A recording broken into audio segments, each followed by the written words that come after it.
We walk into this space. And this is where Gianna would be. She didn't abandon me. Hey there, Net Best Buddies, welcome back to the channel. As always, I'm Ray, and today we're going to be looking at Brightburn. So Brightburn is a new horror movie that is very similar to another superhero origin story. And I gotta say, I really like this movie a lot. The movie did come out last weekend, I believe, and I was really trying to go see it then, but Gianna just, said she wanted to see it, and then abandoned me, and was like, I don't want to see that anymore. But while I have you here at the beginning of the video, definitely go down and subscribe so you can stay up to date with all the content that I do put out.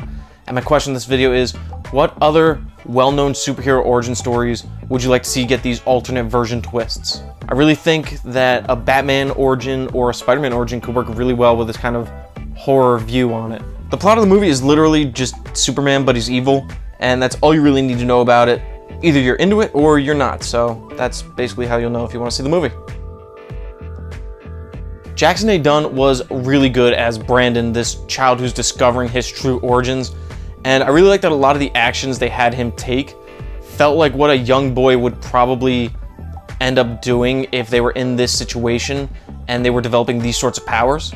However, I do wish that his transformation was more of a gradual slip of just accidents that happen while he's trying to use his abilities for good that just make him more and more jaded towards people around him, instead of this sort of signal that awakens a sleeper agent within him.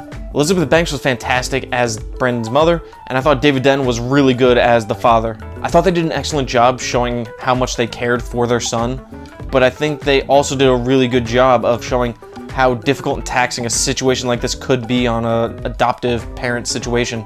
For me personally, I wasn't really scared at all during the movie, and I guess in that aspect it does sort of fail, but I was never really going into the movie looking to be scared by any means. I was really just going in to see an alternate version of Superman, and in that respect they excel fantastically.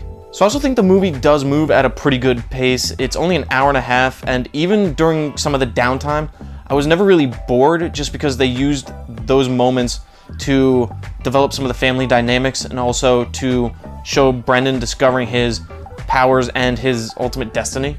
So there were some elements with the marketing and the way that the film shot and even some of the musical notes that they used that felt very much inspired by Man of Steel.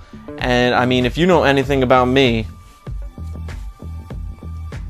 you know that gets big bonus points. There are some violent deaths in this movie and a lot of gore in those deaths that even had me cringing at parts. And someone does get killed in a very similar way to a character in Injustice, and I loved seeing that on the big screen.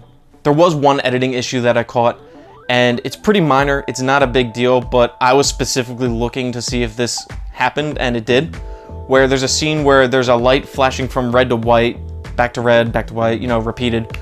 And the way that they cut one of the scenes together, it goes red light, white light, and then it does a cut, and then it does a white light again, and then back to red, and it just repeats normally. But it never does like a double flash of the same color. Again, that's just me nitpicking, but I was specifically looking for that. By no means does it actually detract from the movie.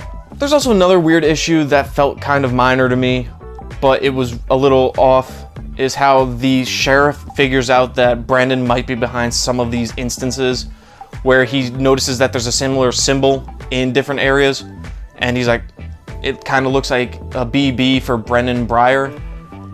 And in my head, I'm just like, okay, I can accept that because I know what's going on.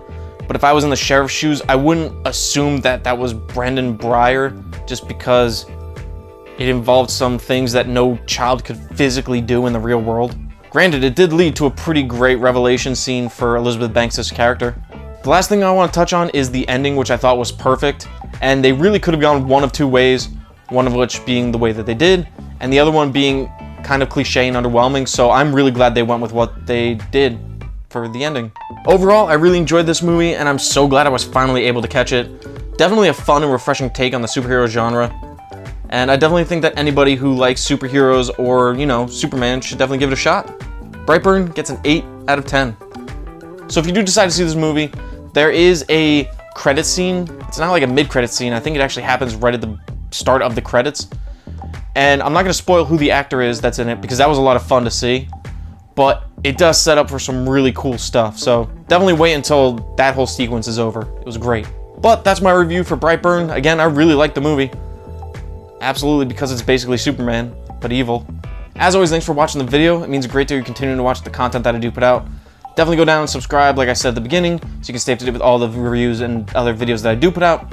Give the video a like, share it with a movie-loving friend, and let me know, again, which of the other superhero known origins you'd like to get sort of a weird twist on. And also let me know if you saw the movie and what you thought about it. Thanks for watching, everybody. See ya.